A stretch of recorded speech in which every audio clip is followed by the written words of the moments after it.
আসসালামু আলাইকুম রহমতুল্লাহি বারাকাতুহু। আজকে আমি আলোচনা করব সাধারণত তোমরা অলরেডি দেখতে পাচ্ছ যে মেশিন অ্যান্ড কাটিং টুলস, অর্থাৎ এই যে কাটিং টুল বিষয়গুলো নিয়ে আমি আলোচনা করব। তো গত পর্ব আমরা দুইটি সাবজেক্টের দুইটি পর্ব দেখেছি, আজকে আমরা মেশিন অ্যান্ড কাটিং টুলসের উপর আলোচনা করব।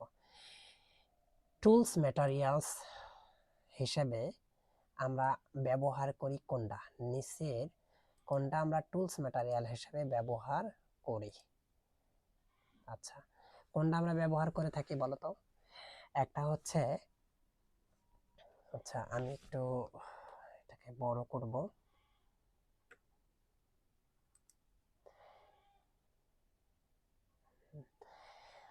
তো টুল ম্যাটেরিয়ালের কাটিং টুল হিসেবে আমরা কোনটাকে ব্যবহার করি এই বিষয়টা আমরা আলোচনা করব। এখানে আছে কি tool steel, carbon steel, cementite carbide, diamond tool. কোনটাকে আমরা করতে পারবো বলো? টুল স্টিল আছে, কার্বন স্টিল আছে, সিমেন্টাইট কার্বন আছে, আর হচ্ছে ডায়মন্ড টুল। আমরা টুল ম্যাটেরিয়ালগুলো ব্যবহার করে থাকি সাধারণত কার্বন স্টিলের।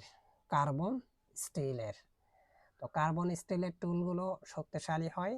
কার্বন কাটিং টুল ম্যাটেরিয়ালগুলো এই যে নিচে নোটের ভিতরে দেওয়া আছে, তোমরা লক্ষ্য করো, দেওয়া আছে কি কাটিং টুল ম্যাটেরিয়ালগুলো হাই স্পিড স্টিল, এটাকে সাধারণত এইচএসএস, এইচতে হাই, এসতে স্টিল, স্পিড, এসতে স্টিল, তাহলে high speed steel, carbon steel, diamond, ceramic, cementite carbide ইত্যাদি।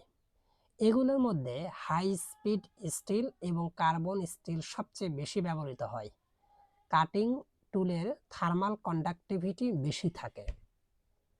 এরপরে আছে কি এই অংশটা, কাটিং টুল তৈরি হয়, এটা বিপিএসসিতে প্রশ্ন আসছিল, কাটিং টুল তৈরি হয় কি দিয়ে? Nickel steel, nickel chromium, chrome steel, high carbon steel. বললাম কিছুক্ষণ আগে হাই কার্বন স্টিল, তাই না? এরপরে নিচে একটা নোট রয়েছে, নোটটা কি রয়েছে? বলছে যে কার্বন স্টিলের তুলনায় হাই স্পিড স্টিল দ্রুত ধাতু অপসারণ করে এবং উচ্চ তাপমাত্রায় কাজ করতেও সক্ষম হয়। এরপরে বলছে কি কার্বন টুল স্টিলে কার্বনের পরিমাণ কত থাকে? কার্বন টুল স্টিলে কার্বনের পরিমাণ থাকে শতকরা 0.9 থেকে 1.4 পর্যন্ত, 0.9 থেকে 1.4 পর্যন্ত। তো এখানে নোটটা দেখো যে কাটিং টুল তৈরি করার জন্য কার্বন টুল স্টিল ব্যবহার করা হয়। কার্বন টু স্টিল কম ক্ষয় হয় এবং কম তাপ উৎপন্ন করে। এরপরে বলছে কার্বাইড টুল কম গতিতে চালনা করা হলে টুল লাইফ হ্রাস পায়। কার্বাইড টুল কম গতিতে যদি চালাও তাহলে কি হবে? টুল লাইফ হ্রাস পাবে। তো নোট বলছে কার্বাইড টুল কম গতিতে চালনা করলে দ্রুত ক্ষয় হয় এবং টুল লাইফ হ্রাস পায়। উচ্চ তাপমাত্রা বা অত্যাধিক শক্ত যেমন স্টেনলের স্টিল ও কার্বন স্টিল ও ভঙ্গুর ধাতু মেশিনিং এর ক্ষেত্রে কার্বাইড কাটিং টুল ব্যবহার করা হয়। তাহলে যদি বলে কার্বাইড কাটিং টুল কোথায় কোথায় ব্যবহার করা হয়, তাহলে স্টেনলের স্টিল, কার্বন স্টিল ও ভঙ্গুর ধাতু মেশিনিং এর ক্ষেত্রে। এরপরে বলছে ঋণাত্মক ব্যাকর্যাক সাধারণত ব্যবহার করা হয় হাই কার্বন স্টিল টুল, হাই স্পিড স্টিল টুলে, সিমেন্টাইট কার্বাইড টুলসে ব্যবহার করা হয়। ঋণাত্মক র্যাক কোণ সাধারণত ব্যবহার করা হয়। এই জায়গাগুলো খুব মনে রাখতে হবে, কারণ পরবর্তীতে এই যে শুধুমাত্র তোমরা রাইট অ্যান্সারটা পড়বা যাতে করে মনে থাকে। এরপরে বলছে হার্ড ও ভঙ্গুর ধাতু মেশিনিংয়ে ঋণাত্মক র্যাক কোণ বিশিষ্ট কাটিং টুল ব্যবহার করা হয়। টুলের শক্তি র্যাক অ্যাঙ্গেলের উপর নির্ভর করে, আবার র্যাক অ্যাঙ্গেল নির্ভর করে লিপ অ্যাঙ্গেল ও ক্লিয়ারেন্স অ্যাঙ্গেলের উপরে। The material commonly use for machine tools bodies is, অর্থাৎ ম্যাটেরিয়ালগুলো ব্যবহার করা হয় কোথায়? কিসের? কাস্ট আয়রনে। কিসের? কাস্ট আয়রনে।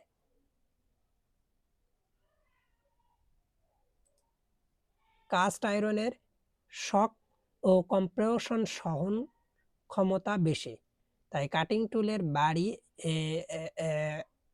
তৈরিতে কাস্ট আয়রন ব্যবহার করা হয়। এরপরে বলা হয়েছে কি সাধারণত ব্যবহার করা যায়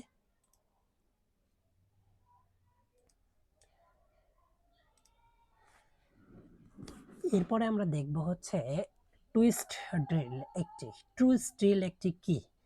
টুইস্ট ড্রিল একটি and cutting tool. Twist drill high carbon steel অথবা কার্বন স্টিল দ্বারা তৈরি করা হয়। হাই স্পিড স্টিল ড্রিলের সাহায্যে কার্বন স্টিল ড্রিলের তুলনায় দ্বিগুণ গতিতে ড্রিল করা সম্ভব।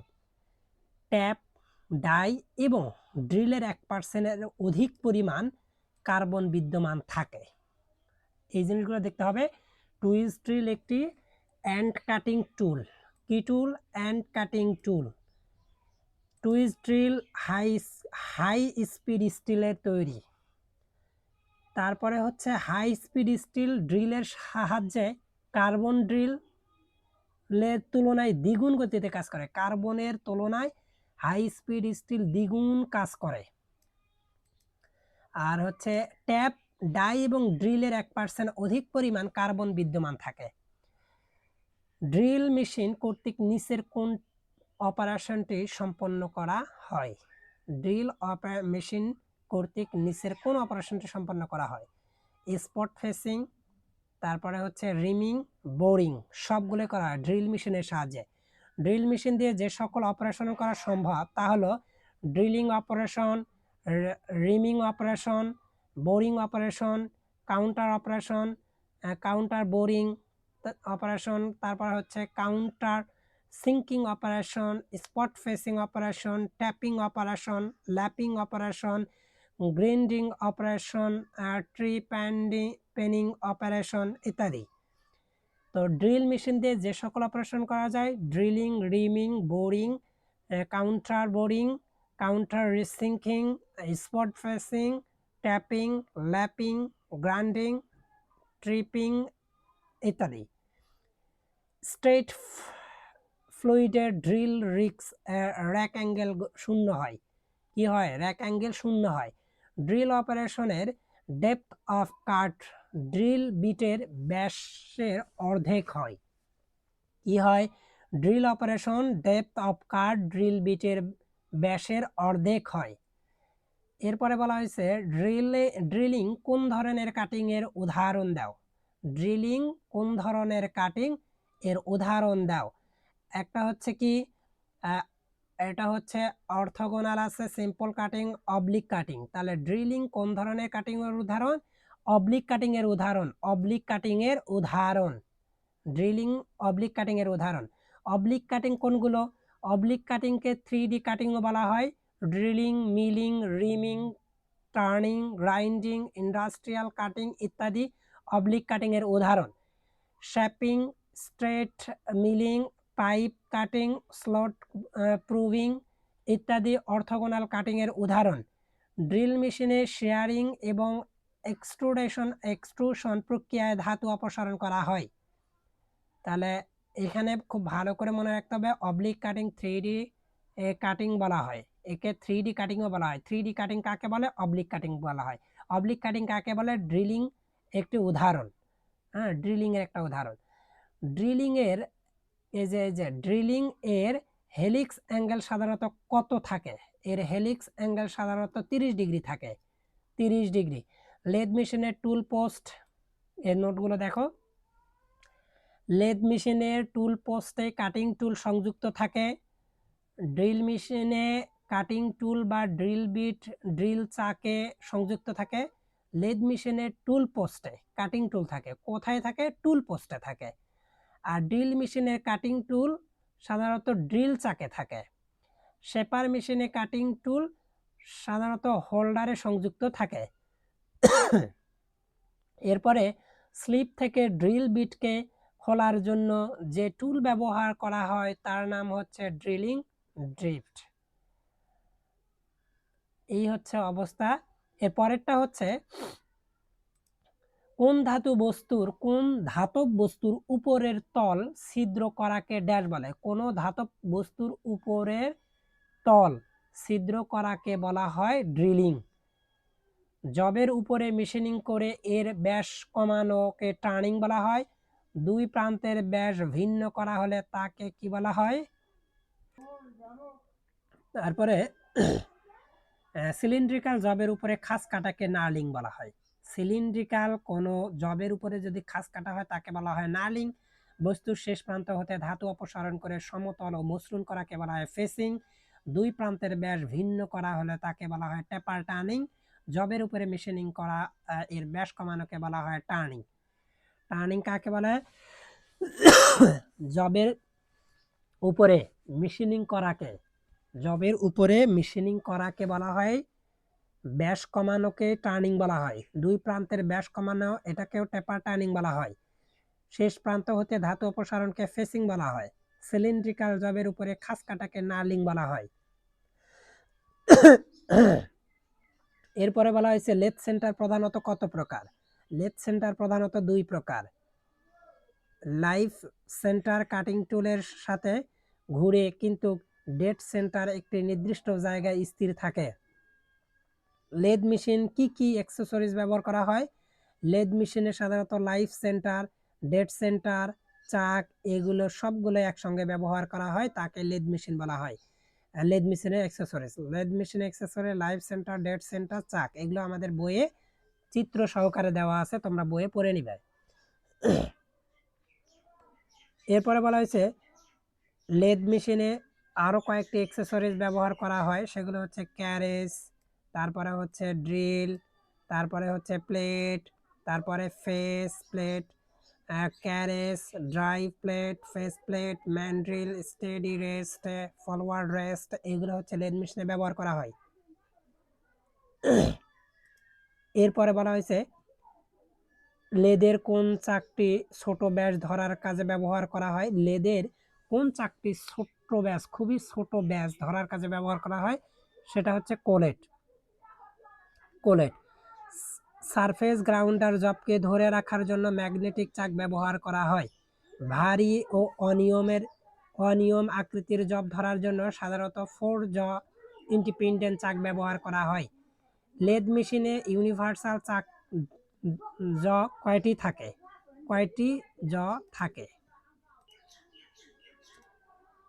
লেদ মেশিনে কোন ধরনের কাটিং টুল ব্যবহার করা হয়? লেদ মেশিনের কোন ধরনের কাটিং টুল ব্যবহার করা হয়? লেদ মেশিন সাধারণত সিঙ্গেল পয়েন্ট কাটিং টুল ব্যবহার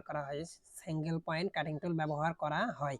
শেপার ও planer machine single point cutting tool ব্যবহার করা হয়।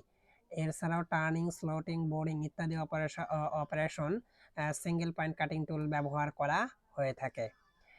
তো এরপরে বলা হয়েছে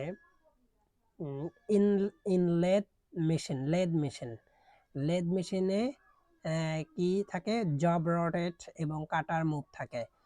জব রোটেট জবকে ঘোরানোর কাজে এবং কাটার কাজে ব্যবহার করা হয়। এটা হচ্ছে লেদ মেশিন। শেপার মেশিনে কার্যবস্তু স্থির থাকে এবং কাটিং টুল যাওয়া আসা করে, কিন্তু শেপার মেশিন কার্যবস্তু স্থির থাকে। আর লেদ মেশিনের সাধারণত কি কার্যবস্তু চলাচল করে, যন্ত্রাংশ স্থির থাকে। এই দুটো পার্থক্য দেখবা। The size of lathe in specified by, এটা হবে হচ্ছে length between centre, swing over the bed, swing over the carriage. অর্থাৎ এখানে কি থাকে? লেদ মেশিনে অবশ্যই থাকবে, সেগুলো হচ্ছে বিটুইন সেন্টারিং করতে হবে, তারপর সেইং ওভার দ্য বেডে রাখতে হবে, saying over the carriage, all of this. হ্যাঁ, এরপরে বলা হয়েছে এছাড়াও লেদ মেশিনের সাইজ নির্ভর করে চাকের সাইজ, হেড স্টক, স্পিন্ডলের সাইজ ও বোরের উপরে। শেপার মেশিনের সাইজ ড্যাশের উপর নির্ভর করে। শেপার মেশিনের সাইজ স্টক দৈর্ঘ্যের উপরে নির্ভর করে। শেপার মেশিনের সর্বোচ্চ স্টকের দৈর্ঘ্য হচ্ছে 900 মিলিমিটার। এরপরে বলা হয়েছে প্লেনার মেশিনের সাইজ স্টকের দৈর্ঘ্যের উপর নির্ভর করে। শেপার মেশিনের সর্বোচ্চ স্টক দৈর্ঘ্য 900 মিলিমিটার, আর প্লেনার মেশিনের সাইজ স্টকের দৈর্ঘ্যের উপর নির্ভর করে। নিম্নবর্ণিত কোন মেশিন টুলস স্থির থাকে কিন্তু জব রেসিপ্রোকেট করে, সেটা হচ্ছে প্লেনার। প্লেনার মেশিন দিয়ে ফ্ল্যাট সারফেস উৎপন্ন করা হয় এবং স্লট কাটা হয়। ড্যাশ মেশিন করার সময় সেগমেন্টাল চিপস উৎপন্ন হয়, সেগুলো হচ্ছে কাস্ট আয়রন।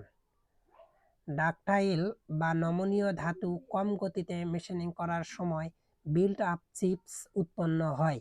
উচ্চ গতি এবং অধিক র্যাক অ্যাঙ্গেল সম্পন্ন কাটিং টুল দিয়ে মেশিনিং করার সময় অবিচ্ছিন্ন বা কন্টিনিউয়াস চিপস উৎপন্ন হয়। এটা হচ্ছে কন্টিনিউয়াস, বিচ্ছিন্ন হওয়া। নমনীয় ধাতু বা ডাকটাইল ম্যাটেরিয়াল, নমনীয় ধাতুকে বলা হয় ডাকটাইল ম্যাটেরিয়াল। এই মেশিনিং করতে কোন ধরনের চিপ তৈরি করা হয়? এটা হচ্ছে অবিচ্ছিন্ন বা কন্টিনিউয়াস চিপস। নমনীয় ধাতু, অবিচ্ছিন্ন চিপস। ডাকটাইল ম্যাটেরিয়াল মেশিনিং করার সময় করতে অবিচ্ছিন্ন কন্টিনিউয়াস চিপস উৎপন্ন হয়, যেমন মাইল্ড স্টিল, কপার, অ্যালুমিনিয়াম ইত্যাদি। কার্যবস্তু হার্ডনেসের কারণে চিপস ভেঙে যায়। কঠিন যদি হয় তখন এটা কি ভেঙে যায়। অধিক টাফনেস সম্পন্ন ধাতু মেশিনিং এর ক্ষেত্রে বিল্ট আপ অ্যাজ চিপস উৎপন্ন হয়। অধিক যদি টাফনেস সম্পন্ন ধাতু মেশিনিং করার ক্ষেত্রে বিল্ট আপ অ্যাজ চিপস উৎপন্ন হয়। Discontinuous chips are formed during machining of, এখানে হবে ব্রেটেল মেটাল, তারপরে হচ্ছে ductile metal, hard metal, soft metal, থাকবে কি brittle metal. Discontinuous chips are formed during machining of, কি থাকবে ব্রিটল মেটাল। ভঙ্গুর, ব্রিটল ধাতু অথবা কম গতিতে অপারেশন অথবা অধিক ফিড ও ডেপথ কাট হলো বিচ্ছিন্ন বা ডিসকন্টিনিউয়াস চিপস উৎপন্ন করা হয়, যেমন cast iron, steel, pig iron ইত্যাদি। শেপার মেশিনে সাধারণত কিসের জন্য ব্যবহার করা হয়? শেপার মেশিন সাধারণত কিসের জন্য ব্যবহার করা হয়? সমতল পৃষ্ঠ কাটার জন্য। সমতল পৃষ্ঠ কাটার জন্য শেপিং মেশিন দিয়ে ধাতব তলকে সমতল ও প্রুফ কাটা হয়। তারপরে টুল ফেসের সাথে টুল বেসের সমান্তরাল রেখা যে কোণ উৎপন্ন করে তাকে ড্যাশ অ্যাঙ্গেল বলা হয়। একে বলা হয় ব্যাক র্যাক অ্যাঙ্গেল, বলা হয় কি ব্যাক র্যাক অ্যাঙ্গেল। টুল ফেস এবং টুল বেসের সমান্তরাল তলের মধ্যে যে কোণ সৃষ্টি করে, সমান্তরাল তলের মধ্যে যে কোণ সৃষ্টি করে তাকে সাইড র্যাক অ্যাঙ্গেল বলা হয়। এন্ড কাটিং টুল বেজের লম্ব রেখার সাথে, এটা হচ্ছে লম্ব রেখার সাথে যে কোণ উৎপন্ন করে তাকে বলা হয় রিলিফ অ্যাঙ্গেল। এবং কাটিং টুল পার্শ্ব ফ্ল্যাঙ্ক এবং বেজের লম্ব রেখার মধ্যে যে কোণ সৃষ্টি করে তাকে সাইড রিলিফ অ্যাঙ্গেল বলে। এই যে নোটটা খুবই খুবই ইম্পর্টেন্ট। টুল ফেস এবং টুল বেজের সমান্তরালে তলের মধ্যে, টুল ফেস এবং টুল বেজ এই দুইটা মাঝে যে কোণ সমান্তরালে থাকবে সেটা হচ্ছে র্যাক অ্যাঙ্গেল। এন্ড ফ্ল্যাঙ্ক টুল বেজের লম্ব রেখার সাথে, টুল বেজের লম্ব রেখার সাথে যে কোণ উৎপন্ন করে তাকে এন্ড রিলিফ বলা হয়। আর কাটিং টুল ও পার্শ্ব ফ্ল্যাঙ্কের এবং বেজের লম্বের রেখার মধ্যে যে কোণ সৃষ্টি হয় তাকে সাইড রিলিফ অ্যাঙ্গেল বলা হয়। এরপরে হচ্ছে কাটিং ফ্লুইড ব্যবহার করা হয় কখন?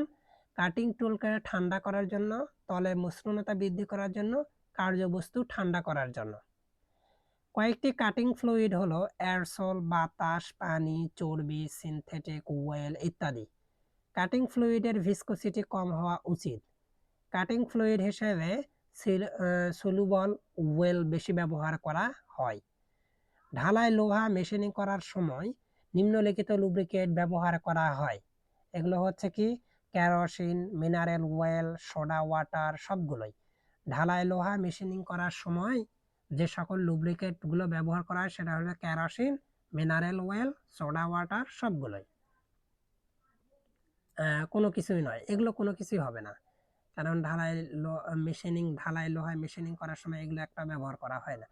স্টিল মেশিনিং এর ক্ষেত্রে কার্বাইড টুল দিয়ে মেশিনিং করার সময় সলুবল ওয়েল ব্যবহার করা হয়। কাস্ট আয়রন মেশিনিং করার ক্ষেত্রে ড্রাই থাকে, অর্থাৎ কিছুই ব্যবহার করা হয় না। সোজা বা ট্যাপার সারফেস তৈরি করার জন্য কোন ধরনের গ্রাইন্ডিং অপারেশন করা হয়? External cylindrical grind, external cylindrical grind. এরপরে বলছে surface, surface grinding is done to product, surface grinding is done to product flat surface. কি হবে? গ্রাইন্ডিং মেশিনের মাল্টি পয়েন্ট কাটিং টুল ব্যবহার করা হয়, গ্রাইন্ডিং মেশিনে মাল্টিপল কাটিং টুল ব্যবহার করা। তো আজকের মতো আমাদের এই পর্যন্তই থাকবে, আগামী পর্বে আমরা এখান থেকে আবারও শুরু করব। তো তোমরা এই এমসিকিউ গুলো ভালোভাবে দেখো এবং বিপিএসসি এর জন্য সর্বোচ্চ প্রস্তুতি নাও। আর যদি ভিডিওগুলো নিয়মিত পেতে চাও এবং সাথে থাকতে চাও, অবশ্যই বেল আইকনে সাবস্ক্রিপশন করো এবং ইঞ্জিনিয়ারিং পাঠশালার সঙ্গেই থাকো। তো আজকের মতো এই পর্যন্তই, ভালো থাকো, সুস্থ থাকো, আল্লাহ হাফেজ।